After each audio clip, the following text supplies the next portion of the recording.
ఎలుకబంటి నల్లగా ఉందని కాకి వెక్కిరిచ్చిందంట.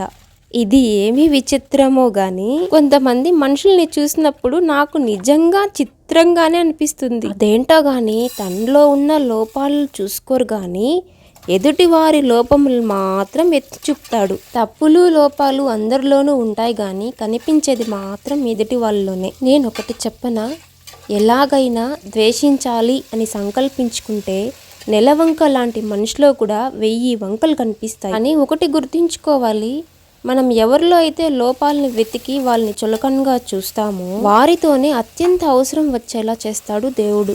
అందుకే జీవితంలో అందరితోనూ అన్నింటితోనూ ఏదో ఒక టైంలో అవసరం పడుతుంది. కాబట్టి వీళ్ళలా వాళ్ళిలా అని చెప్పుకోవడం కన్నా సరేలే ఏముంది, లోపాలు అందరిలోనూ ఉంటాయి, వాటిని చూడకూడదని సర్దుకుపో.